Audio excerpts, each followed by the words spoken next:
Olá, cara aluna, sejam bem-vindos a mais um encontro do nosso curso da Lei Anticrime. Encerramos a aula anterior analisando o artigo 14A do Código de Processo Penal e vamos continuar analisando todas as alterações promovidas no CPP, tá bom? Então, sem perder muito tempo, eu já chamo vocês para acompanharem aqui comigo o artigo 28A. Esse artigo é muito importante, tá? Foi uma inclusão, nós não tínhamos esse artigo até então no nosso Código de Processo Penal. E o que eu chamo a atenção para vocês é que isso aqui vai mudar muito a atuação do advogado penal, tá? Do advogado criminalista, daquele advogado que atua na área penal. Porque isso aqui vai mudar totalmente as denúncias. Na verdade, nós vamos ver que é uma situação em que vai deixar de ser oferecida uma denúncia. É um acordo de não persecução penal. Então, é um acordo para que eu não tenha um processo penal. Isso aqui é muito vantajoso, isso aqui é nada mais, nada menos do que uma mitigação do princípio da obrigatoriedade da ação penal. Qual que é esse princípio? Vocês sabem, vocês se lembram, ou deveriam se lembrar, que o Ministério Público, enquanto titular da ação penal, enquanto fiscal da lei, e nos termos do artigo 129 da Constituição Federal, ele tem o dever legal, a obrigação de iniciar uma ação penal quando ele tiver indícios de autoria e prova da materialidade delitiva de um crime. Então, quando ele tiver essa justa causa para a ação penal, ele tem o dever legal de ajuizar uma demanda. Por meio do quê? Do oferecimento da denúncia. A denúncia é aquela petição inicial, é a peça que inaugura o processo penal. Acontece que esse acordo de não persecução penal, esse ANPP, ele traz uma situação em que o Ministério Público poderá, uma vez preenchidos os requisitos que nós vamos ver juntos a partir de agora, então ele poderá deixar de oferecer a denúncia. Por isso que eu digo que o ANPP, ele representa efetivamente uma mitigação do princípio da obrigatoriedade da ação penal, tá bom? Não é um instituto novo, não é uma inovação legislativa, muito pelo contrário, já existia a resolução do Ministério Público. O que foi feito a partir de agora, nós temos esse ANPP previsto expressamente no CPP. Antes, como ele não vinha no CPP, ele vinha sendo celebrado, sim, pelo MP, porém com base no dispositivo da resolução do MP, tá? Agora não, agora eu posso fundamentar tanto na resolução quanto e principalmente no CPP. Então, vem comigo para nós vermos quais são os requisitos para que seja celebrado um acordo de não persecução penal. Bom, vamos lá. Caput. Não sendo caso de arquivamento e tendo investigado, confessado, formal e circunstancialmente a prática de infração penal sem violência ou grave ameaça e com pena inferior a 4 anos, o Ministério Público poderá propor o ANPP, desde que necessário e suficiente para reprovação e prevenção do crime, mediante as seguintes condições ajustadas: cumulativa e alternativamente. Pessoal, só de ler o caput, vocês viram quantos requisitos preliminares, digamos assim, para que eu possa celebrar um ANPP, tá? Os requisitos formais, eles vêm ao longo dos incisos que nós vamos analisar já já. Mas só de ler o artigo, vocês conseguem verificar as situações objetivas. Olha só. Primeiro, eu preciso que o investigado tenha confessado a prática do crime. Segundo, que o crime tenha sido cometido sem violência ou grave ameaça. Terceiro, que a pena daquele delito, a pena combinada, seja inferior a 4 anos. Então, eu preciso primeiro desses requisitos objetivos, para depois verificar se as condições previstas nos incisos estão presentes, tá? Uma vez saindo um resultado positivo dessa análise, aí eu posso celebrar um ANPP. Quais são essas condições que devem estar presentes? Ou de forma cumulativa ou alternativa. Inciso 1. Reparação do dano ou restituição da coisa à vítima, exceto na impossibilidade de fazê-lo. Inciso 2. Renúncia voluntária a bens e direitos indicados pelo Ministério Público como instrumentos, produto ou proveito do crime. Aqui a renúncia do próprio agente, tá? Do próprio autor da prática criminal. Inclusive, recentemente, tem sido cada vez mais noticiados na imprensa casos em que o indivíduo desvia milhões e milhões e milhões de reais, adquire um patrimônio ilícito, então compra um iate, compra uma lancha, compra uma casa, compra vários apartamentos e vai aumentando o patrimônio. Só que uma hora a casa cai, né? Essa é a gíria do mundo do crime, a casa cai, não tem jeito. O Ministério Público descobre a prática do crime que há anos vinha sendo praticado.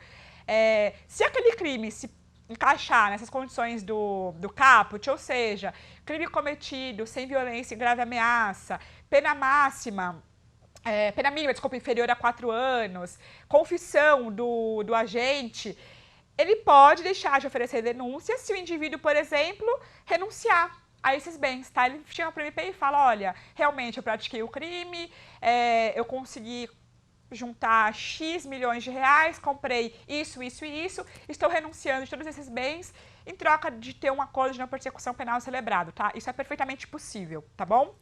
Inciso 3. Prestar serviço à comunidade ou a entidades públicas por período correspondente à pena mínima combinada ao delito, diminuída de 1 a 2/3, e o local a ser indicado pelo juízo da execução. Eu chamei a atenção para vocês que vai ter uma observação. Já vou fazer agora essa observação. Bom, prestar serviço à comunidade pelo período da pena, com uma diminuição de pena, e local a ser indicado pelo juiz da execução. Pessoal, não faz o menor sentido esse inciso, tá? Primeiro, olha o que está dizendo, que o indivíduo vai prestar serviços em local a ser estabelecido, a ser definido pelo juiz da execução. Quem é o juiz da execução? É o juiz que aplica e fiscaliza a aplicação de uma pena. Qual que é a pena?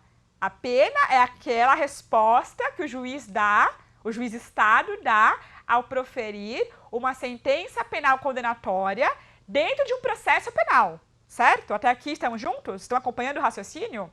Então, é proferida uma sentença penal condenatória, é aplicada uma pena contra o indivíduo, esse processo, essa sentença, essa decisão transita em julgado, o processo é remetido à vara de execução penal ou execução criminal, depende da comarca, recebe um nome ou outro, tá?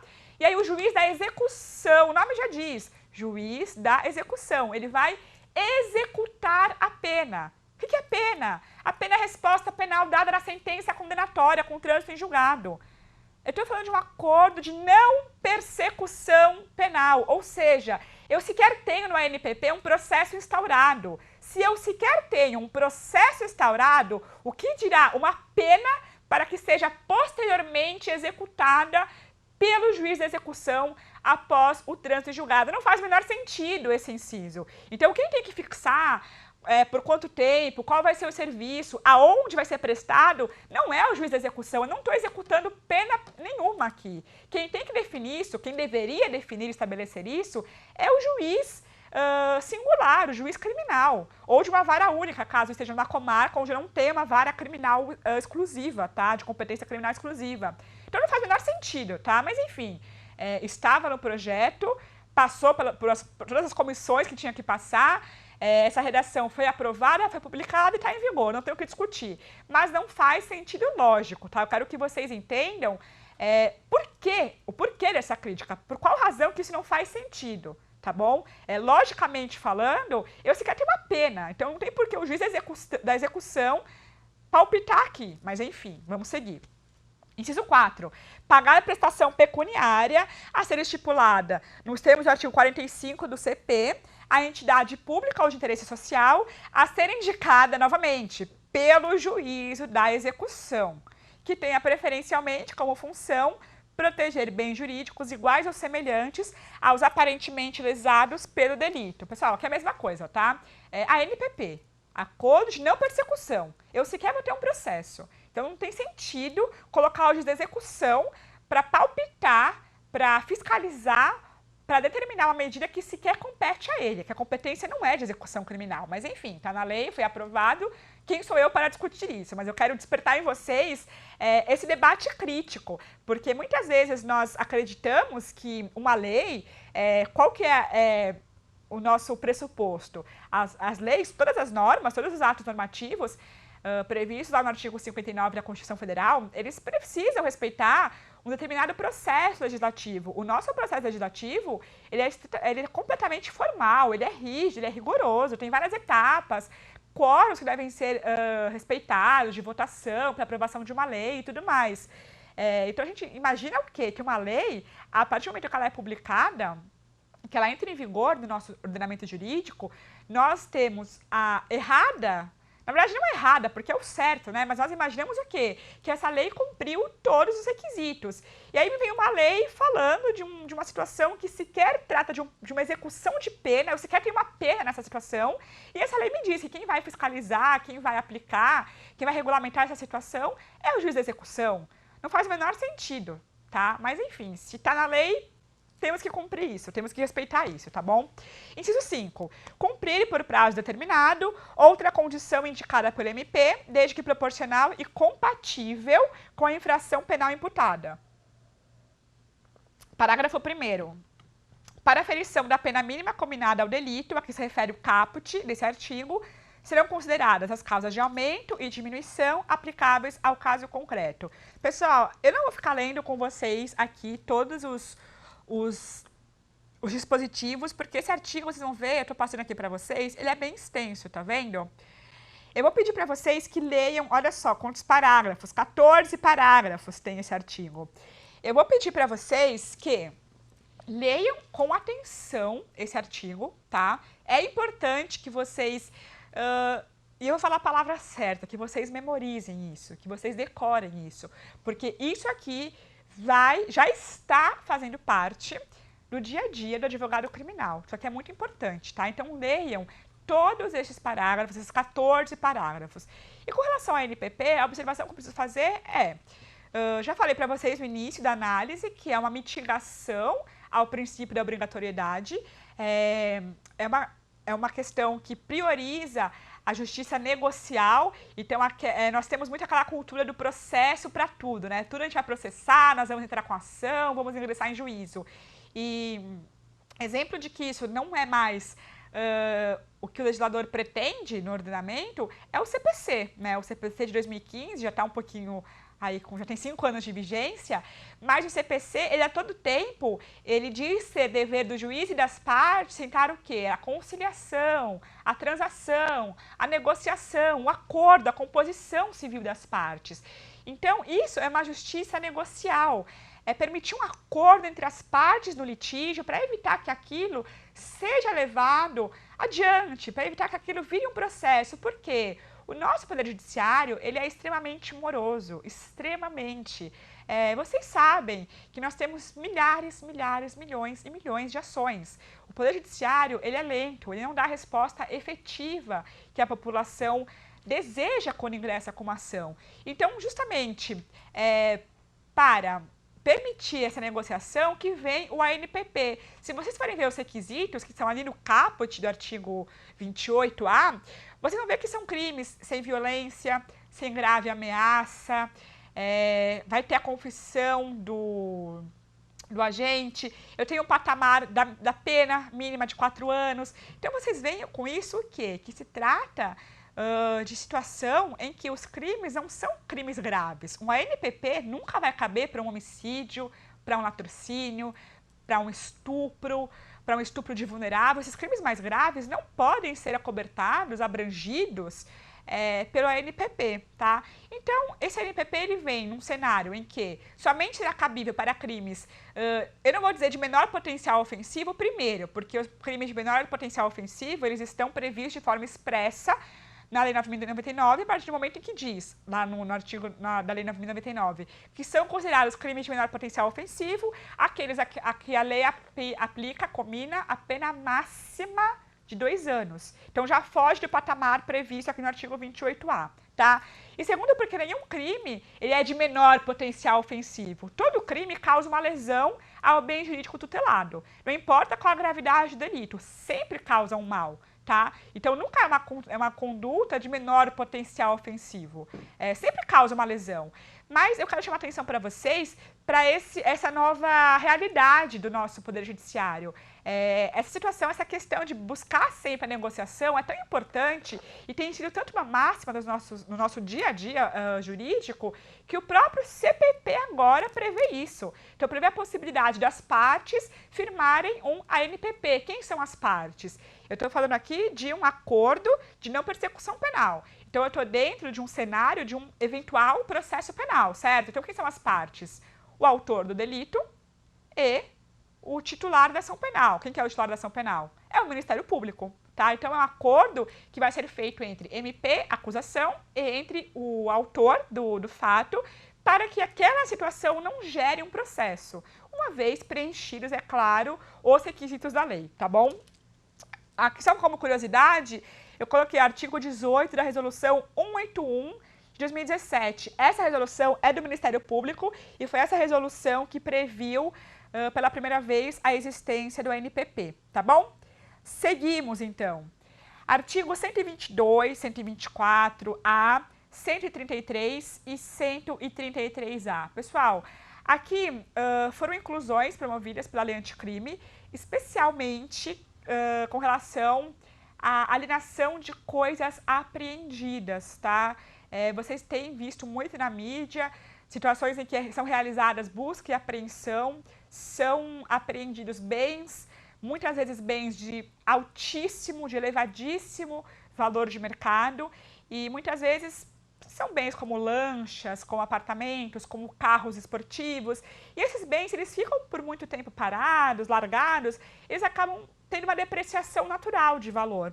Então, o que o nosso novo código prevê agora é uma prática de que esses bens sejam vendidos, para que seja oferido lucro com essa venda e para que esses bens não percam a depreciação, não sofram a depreciação natural, tá? Porque às vezes, imaginem, um iate avaliado em X milhões fica por 10 anos ancorado enquanto dura o processo penal e aí no final do processo o juiz dá autorização para aquele iate ser alienado em leilão judicial. 10 anos se passaram. O iate, com certeza, não vai valer mais o mesmo que valia há 10 anos atrás, quando iniciou o processo. Ele, naturalmente, vai sofrer uma depreciação de valor.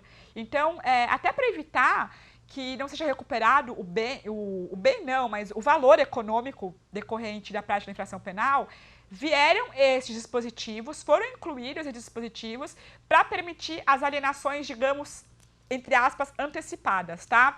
Não vou ficar lendo com vocês os artigos para otimizar o nosso tempo, mas eu peço a vocês que leiam com atenção esses artigos que tratam dessa nova situação da alienação de coisas apreendidas, tá bom? Bom, seguimos. Artigo 158A ao artigo 158F, trata da cadeia de custódia. Com relação a esse artigo 158, ele é imenso, ele é gigante. Quem estiver aí com a lei aberta pode dar uma olhadinha, vocês vão ver que realmente é muito grande, é muito extenso esse artigo. Ele traz um montão de conceitos também, conceitos muito técnicos, muito específicos. Eu queria chamar a atenção para vocês para os caputes das alíneas, então 158A, 158B, 158C, esses caputes, eles têm as previsões mais importantes dessa cadeia de custódia. E o que é cadeia de custódia? Na verdade, é um instituto trazido para o nosso ordenamento jurídico com o objetivo de padronizar a colheita de prova, tá? A gente pode ver isso na própria redação. Olha o 158A. Considera-se cadeia de custódia, que é um conceito, tá? O conjunto de todos os procedimentos utilizados para manter e documentar a história cronológica do vestígio coletado em locais ou em vítimas de crimes, para rastrear sua posse e manuseio a partir de seu reconhecimento até o descarte. E aí começam as definições, os procedimentos. Olha o parágrafo 1º. O início da cadeia de custódia dá-se com a preservação do local de crime, ou com procedimentos policiais ou periciais nos quais seja detectada a existência de vestígio. O agente público que reconhecer um elemento como de potencial interesse para a produção de prova pericial fica responsável por sua preservação. Vestígio é todo objeto ou material bruto, visível, latente, constatado ou recolhido que se relaciona à infração penal. E aqui nós temos várias disposições que, se vocês lerem com atenção, se vocês verem de forma interpretativa cada um desses dispositivos, vocês vão ver que realmente essas redações, elas buscam trazer uma padronização na colheita de prova. Olha esse 158C. A coleta dos vestígios deverá ser realizada preferencialmente por perito oficial, que dará o encaminhamento necessário para a central de custódia. Olha a linha E, a letra E. Todos os ICs deverão ter uma central de custódia destinada à guarda e controle dos vestígios. E sua gestão deve ser vinculada diretamente ao órgão central de perícia oficial de natureza criminal. Então vejam que esses dispositivos todos, aqui eu estou só trazendo para vocês os caput de cada uma das alíneas, tá? Mas vão ver com a lei de vocês que é gigante esse dispositivo, esse 158 é muito extenso. Mas o que o legislador buscou foi justamente padronizar a colheita de prova, tá? Primeiro, não só trazer um padrão, uma série concatenada de atos, por assim se dizer, mas principalmente para permitir que aquela prova seja colhida da forma mais diligente possível, para que aquela prova guarde o maior possível, a maior relação possível com a realidade dos fatos, porque nós sabemos que muitas vezes, em razão da ausência de certos requisitos, de certos procedimentos mais formais, muitas vezes a prova pode se perder. Às vezes o perito pode colher de uma forma equivocada a prova e acaba sendo perdido um elemento indiciário muito importante naquela prova. Então, essa cadeia de custódia, ela é acrescentada ao nosso sistema com a reforma promovida pela Lei Anticrime no CPP, justamente com essa intenção, tá? De trazer uma padronização e permitir que cada vez a prova seja colhida de uma forma